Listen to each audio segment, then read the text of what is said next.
Is your culture helping or hurting? Today on the Blue Collar Proud Show.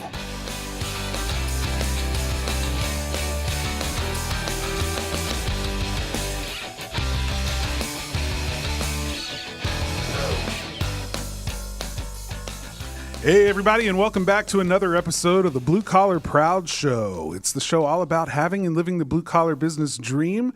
If you can dream a business that gives you everything you want in your life, you can build it. And Taylor and I want to be a part of that journey toward your success. Thank you for listening every single week. My name is Carter Harkins. With me here is Taylor Hill. I am here every week, and I'm excited today. Smile on your face. Yeah. It's going to be a great conversation. It's definitely one of those conversations that's in our wheelhouse. It's something that we've done ourselves in our business, but also been able to help other people do too. Today's topic is all about culture. Specifically, the kind of culture in your business when it comes to what you're leading. One of the things we say all the time about culture is leaders lead cultures and cultures become businesses. Yep. Instead of thinking of yourself as a business leader, start thinking of yourself as a culture leader. Just that subtle mind shift really does create a whole new way of looking at what you're doing in your business and what's important. Yeah, and I think the other thing that's really important is, you know, we all have this idea that if we can become the culture that we see in another business, but every culture is different. And so you need to really find what really is yours. You know, what is the culture that you want to make it and the people that you're with. Yeah. I mean, because everything is going to be different. And I know culture is something that really means a lot to you. It does, and so, I wish you would expound just a little bit on why it's so important and why it means so much to you. Well, it's going to sound funny, but one of the reasons that I think culture is so important, one of the reasons I want really healthy culture, and it's not just any kind of culture either, but a culture specifically of people who take responsibility, see areas that they can improve, and go about trying to figure out ways to improve it. Is because largely I am not a great person when it comes to task level administration and management. So if I have to constantly be involved in helping to steer the ship and involved in helping people get done what needs to be done, then I'm a very frustrated individual. That is not my happy place. Mm-hmm. So to me, culture, it's the only way I know how to address anything is from the big picture standpoint. I mean, because the more micro we get, the harder it is for me to stay engaged. Mm-hmm. So when to me, culture is important because when you can help people understand, hey guys, here's what we're trying to achieve, right? Here's who we are. Here's where we're headed. Here's the reason we exist as a company, and I want you to share that with me so that you feel not only engaged in what we do here, but engaged in how we do it. And I want you to feel empowered to think about what you could do in your job beyond just tasks, but how can we make this better for everyone? How can you make your job easier? How can you, figure out how to do it better and more effectively and those things? To me, that's part of what our culture is. Mm-hmm. Self-empowered individuals who are creating the whole thing together. Right. And so when that happens, it makes my job easier. I have to get involved in the weeds a lot less. Mm-hmm. I just got involved in something today that, it's been forever since I really had to step in to do that, to clarify mm-hmm. something and show, draw a line or help somebody clarify exactly what's a part of, what I'm asking them to do. Right. And so, as a result, I'm able to focus where my sweet spot is, where my happy place is, where I know I'm contributing productively to the success of our organization, and know that the culture is helping to steer the ship. It's like, I guess another way of thinking of culture is like it's the autopilot for your business. Mm-hmm. Once you've set up and established a healthy culture, you check in on that, on that periodically, and you make sure that it's continuing the way that it needs to, course correcting as you go. But, ultimately, you're trusting that the people in the business know these are our core values. What would our core values tell me to do in this situation?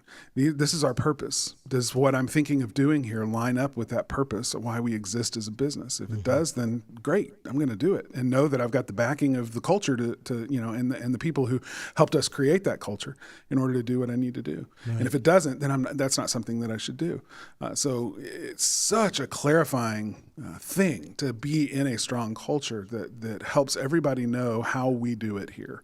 And it's served us incredibly well, I think. Well, and I would agree with you. And I think the thing, too, that I want to add to that, because there's some people out there that could listen to that and say, well, he likes culture because selfishly he gets to do whatever the heck he wants. Well, we're all selfish people. But here's the thing. We are all selfish people. I'm going to take up for you a little bit because this is what I want to clarify is when you hire the people in your business for the things that you need.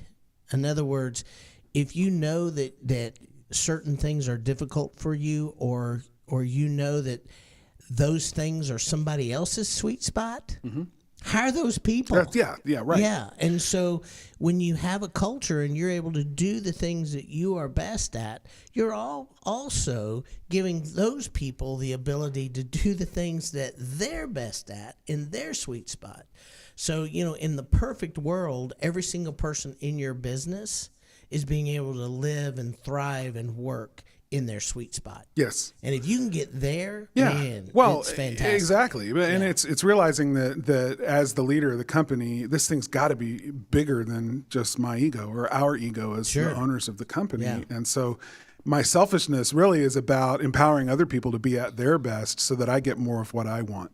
Sure. Right. And everybody gets more of what they want. Exactly. Yeah. Right. And I'll contrast that to somebody else who is selfish, motivated out of ego, which causes them to choose only the people that they can control so that they get that ego shot that they need, that they have everybody doing exactly what they tell them to do, exactly when they tell them to do it, that they're in control. Everybody knows no decision gets made unless the boss tells us to do it. Yeah. That micromanager type it's feeding your ego, but it's also limiting your ability to grow and be successful. Absolutely. You'll never turn over something to a manager. You'll never turn over something to someone in your business that has a good idea, because that would be a bruise to your ego. Yeah. So to me, that's selfishness. Well, and I just wanted to clarify, though, and I agree with you. I mean, I'm not... Yeah, no. I hope you see I'm not arguing with I readily confess I'm a selfish individual. Yeah, well, we all are. I mean, I get what I need too. I mean, I have the same deal. But what I'm trying to say is so much of culture is hiring the right people so that everybody gets to be selfish and gets to live in their happy place. Yes. Yeah. And that's one of the things the work gets done. That's one of the things that we talk a lot about in workshops and webinars that we've done recently, and our work with other people is with clients and customers is understanding how to find those people, understanding what it is that you need. First of all, understanding yourself well enough to know what you're good at, what your best and highest contributions to the world look like, so that you can find those people that complement that, and hire those people and get them into your team so that they can be top performers for you and with you to create what you really want to try to create. And you know what? I think that's a great segue. To our guest. It is, absolutely. So Hope Stevenson is back with us today. We're going to jump on a phone call with her right now, play that for you, and then once we get back, we're going to talk a little bit about it. She's got some great ideas about culture and some good experiences just through her own business, and it's always a pleasure to get to talk to her. So let's talk to Hope, and we'll come back in a minute. Hope Stevenson, welcome back to the show. Thank you. It's great to be here. We're talking today about culture, the importance of culture, why it matters. And I know that that's something that you've helped other businesses with and facilitated some experiences with other teams. And I want to talk to you a minute about your perspective on why, especially in blue collar industries, why culture is something that business owners need to focus on. Absolutely. For me, culture is why people choose you. And it's across the board. So why customers choose you. And more importantly now is why people choose to work for you. So I always try to think of, who are my two biggest competitors. So just in your head right now, just kind of who, if you had to name two of your competitors, what are their names? And then I think about the fact that what do they offer? So, they probably came to your mind as a competitor because they offer very similar products or services than you. If you're selling cars and they're cleaning carpets, you're not going to consider them a competitor. So for the most part, we all have the exact same products or services. There's going to be minor differences, but when you look at your competition, you offer the same products and services, and you're probably close to the same pricing as them. Your market sometimes will dictate pricing, different things, and you may be off a little bit, but for them to actually be your competitors, you're pretty similar. So what's the difference? Like, why is a customer going to choose you over your competitor? And really, people choose you because they like your team. They're going to choose you because they like the people that work for you. And so how do we get those good people, and how do we attract those good people to us? And that is having a culture that they want to work for. So, the Bureau of Labor Statistics, actually it's the U.S. Department of Labor, and their Bureau of Labor Statistics just released February's numbers, and we're still at 4.1% unemployment rate. It's held steady for like 5 months. So it's no longer this market where people are looking for jobs and they're begging us for jobs. It's kind of the other way around, in that we have to provide this company that the really good people want to work for, and that's culture. So, I just hired someone the other day to run our accounting department, and the only question he had for me, we'd gone through, multiple steps in our process, and I met with him face to face, and his only question for me was, what is your culture like? Because he was good, and he knew that he could make a decision based on where he wanted to work. It's a little bit of an older study. You guys might have heard of it. I love Glassdoor. There was a study from 2016, and it was a study on millennials. And it wasn't meant to be designed for a culture study, but one of the key points that I took from it was an answer that they had based on culture. And what it was they asked millennials, if you were given an offer from another company and it increased your pay by anywhere from $10,000 and up, would you take it? And 45% of them said if they enjoyed working where they were, so if they were having fun and working as a team, that was, the money would not make them make that change and not make them move.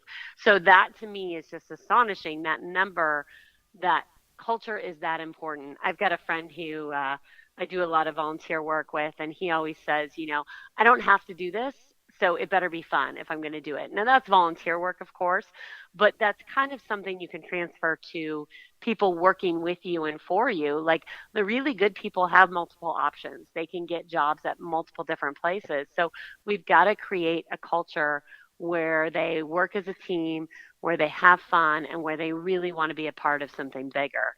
And so for me, culture, just to wrap it back around to your first question, why is culture so important? Because it's why people will choose to work for us, and our people are why our customers will choose to do business with us. So I really like that, but I want to add one more thing to it. It's also why people stay with us. Oh, yes. I like So that. can you talk about that a minute, about the retention factor of what culture does?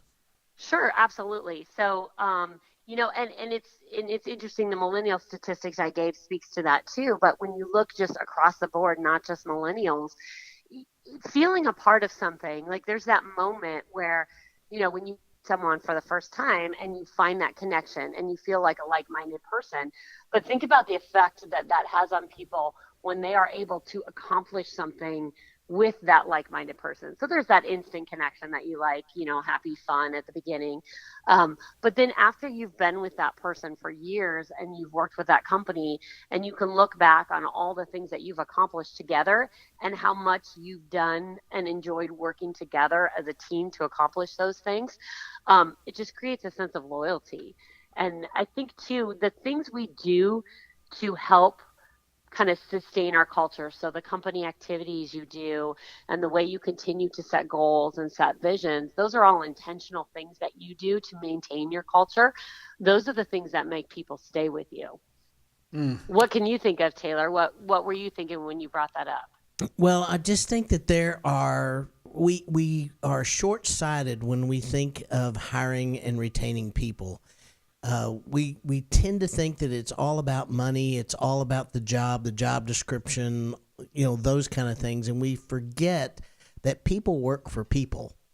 And so culture is always the conglomerate of the people in a business. So if people are leaving you, they're either leaving the boss as a person or they're leaving the culture. So making sure that we have that really robust culture, and it is intentional, and you're building it the way that really is, in my mind, a camaraderie, built together type culture that is suited for everybody there. I think we forget as business owners how important that piece is. Absolutely. I wholeheartedly agree. We end up spending 8-9 hours a day with the people in our work, which on average is more than we're going to spend with our spouse and our kids on an average day. So the fact that culture, that people want to work for a company that they'll enjoy and work with people that they'll enjoy and know that it's a place where the culture of the place matches their particular culture, their particular core values, that's an incredibly important thing. So I want to go back just a second, Hope. You talked about just recently hiring an accountant, and the accountant asked the question, "What is your culture like?" I'd love to know what your answer was, so that other people can hear, a little bit about how you're using culture to attract good people. Yeah, absolutely. So my answer to him was, do you have time for lunch tomorrow?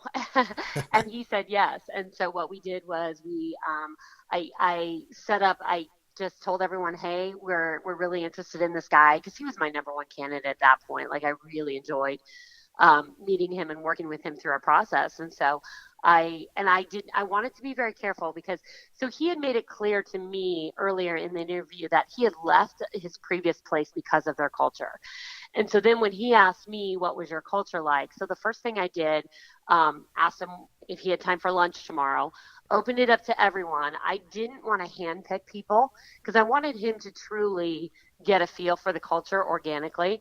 So opened it up to our people and said, I really like this guy, would love to have a couple of people join us for lunch who could make it.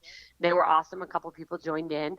And then that was my first question to him, lunch tomorrow. But then I just sat down and talked to him about what our core values are and how we implement them and how we use them. So he would kind of have a grasp, because there's no right or wrong culture. Everyone talks about a good and a bad culture, and there are bad cultures. But when you look at good cultures across companies, they can be very different and still be outstanding in their own ways. So I also wanted him, culture not only has to be a good culture, but it has to be a matching culture. So I wanted him to understand what the core part of our culture was. So I just went through our core values very quickly with him. And then I said to him, please feel free to question, tomorrow at lunch, see if you see these, ask some of our people. And I, of course, went too, and my husband, Gary, who owns the business with me, went on that lunch too.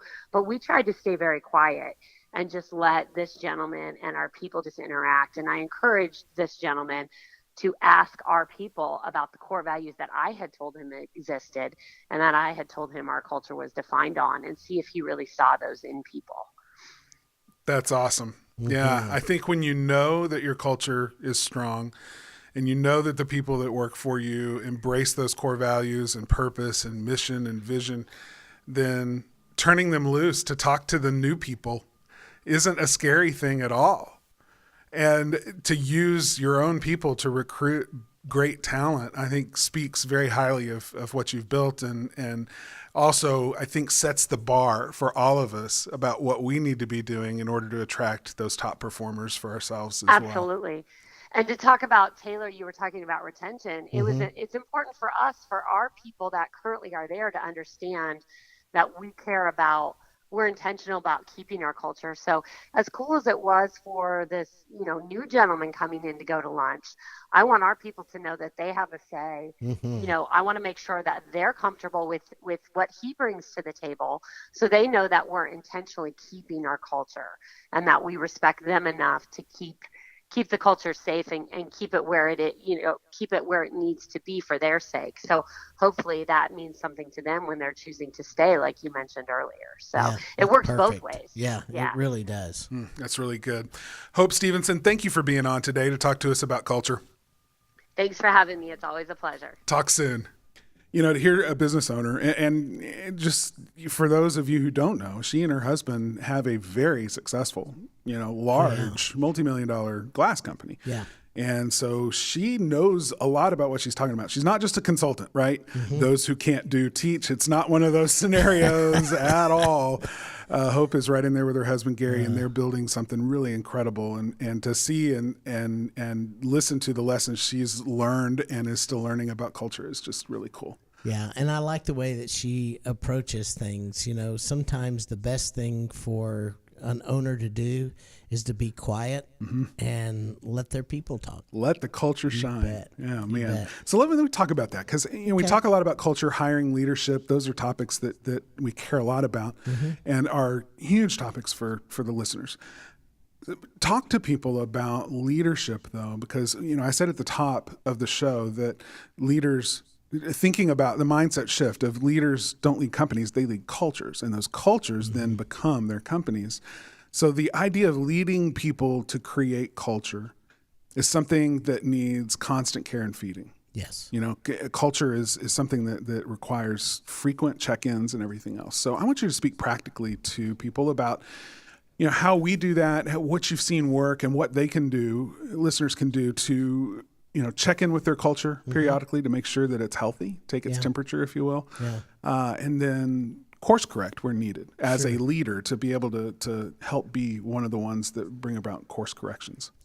Well, I think the very first thing that has to happen is the leader has to live up to the core values and mission and purpose. I think as leaders, when we fail the culture, then the culture fails.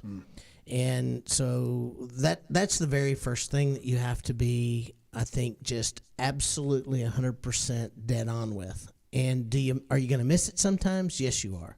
If you miss it, you need to admit you've missed it. Know that, eat a little crow and take what you got to take, because you have to put the culture before you. Yeah. And I think that is something that's very difficult, especially for people who have really just bootstrapped and built a business from the ground up, and it's theirs, and they feel that they're entitled to be able to do things that everybody else is not entitled to do.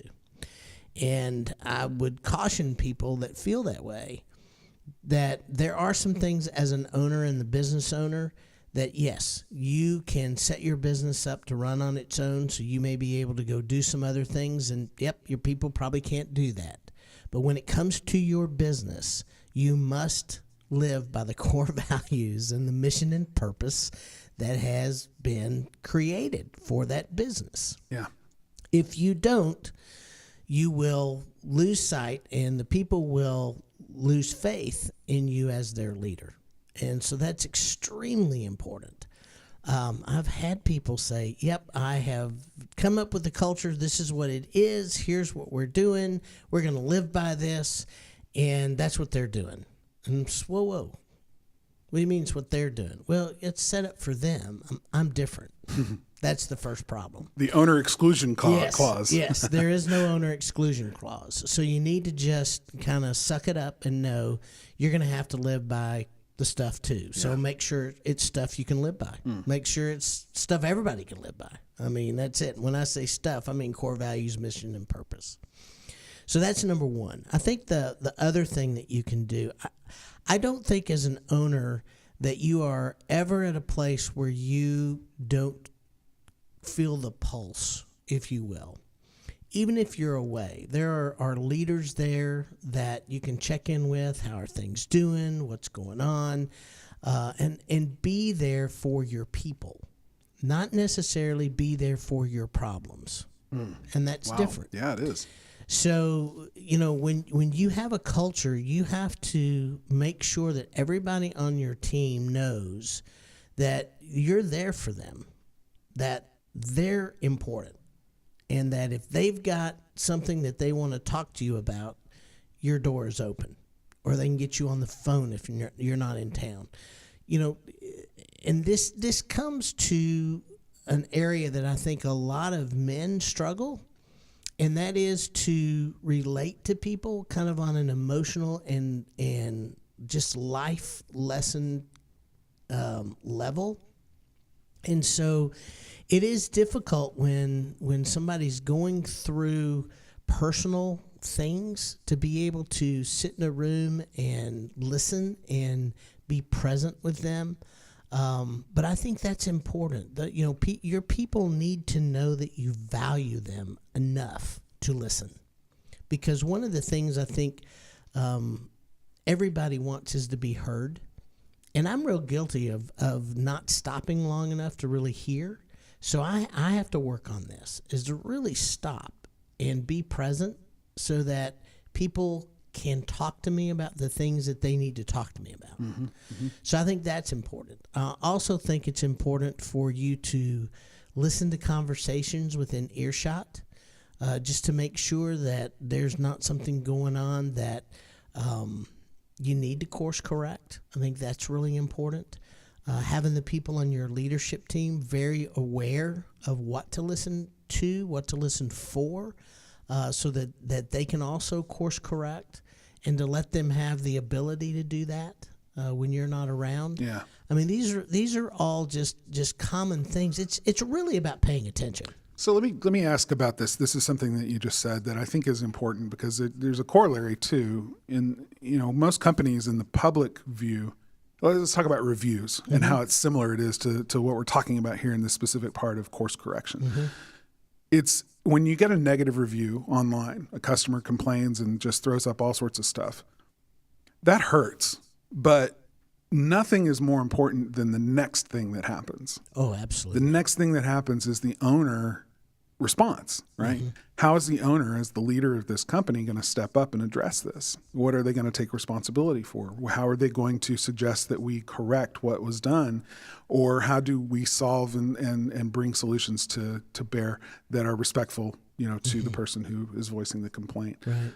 So course correcting in culture is very much the same way. Mm-hmm. When we miss it as a leader, Yeah. the quicker we can own that and set it right and use it as a way of training what our culture is. Mm-hmm. Guys, I'm taking responsibility for this. This is necessary because, I need to lead to the same standard that I expect from other people. Mm-hmm. So, we've got to talk about this. And when your team sees that you've done that, they know you've missed it. Yeah. You didn't live up to it. Core values are who we are on our best day, and it's who we aspire to be on our worst day. Mm-hmm. But we always try for that, and we always move toward that. And when we miss it, we acknowledge it. Yep. We eat crow where we need to. We make it right. We use it as a team building training.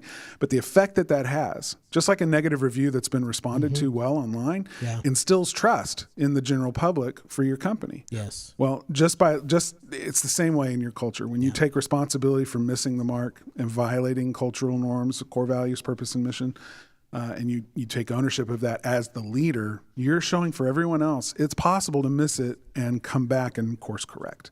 Yes. This is a part of what we do as a group. We're all imperfect people leading imperfect people. So we've got to, when we miss the mark, we got to get back on mark.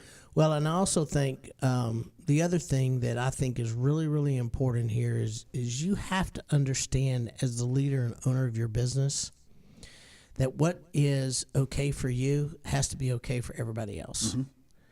And by that, I mean, if you miss the mark and you're able to come back from that, you have to allow that other people do it too, to be able to do that you bet. too. Absolutely. There's actually a book. It's not even a culture book, but I think and I hope it's still in print, but it's called Your Reactions Are Showing. And I read it years and years and years ago. And it really does talk about how you react to things, and how if you don't pause long enough to kind of figure some of this stuff out, and it will help you with answering reviews. It's going to help you talking to people. It's going to help you in many, many ways. And man, I that book comes back to me quite often when something happens, and I I feel myself reacting, and then I think, oh, I need to calm down a little bit, and think this through first. But it's an old book, but it's a good one. Yeah. I don't know who the author is. Hopefully we can find it and put it in the show notes. Yeah, absolutely. We'll do that. Well, I think that's a great place to leave it. Good practical ways that leaders can check in, take the temperature of their culture, ask people, how are things going?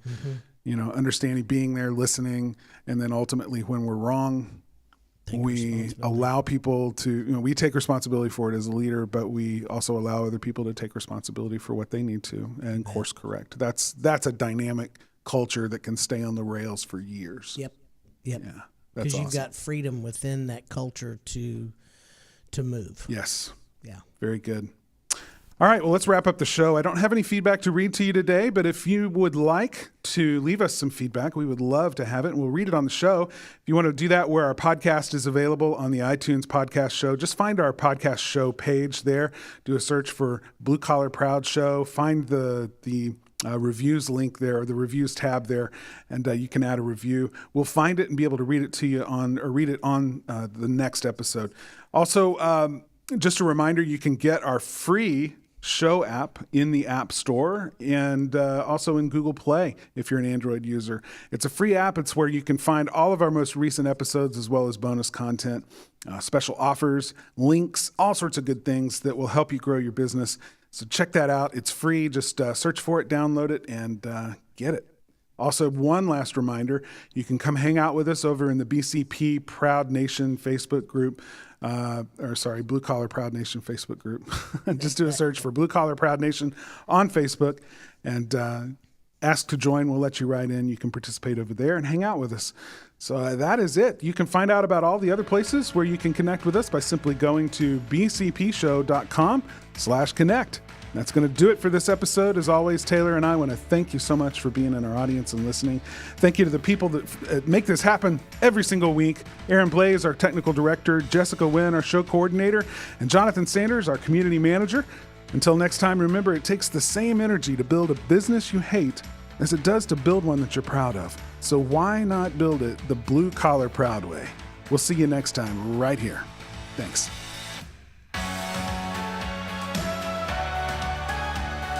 The Blue Collar Proud Show is a production of the Blue Collar Proud Network.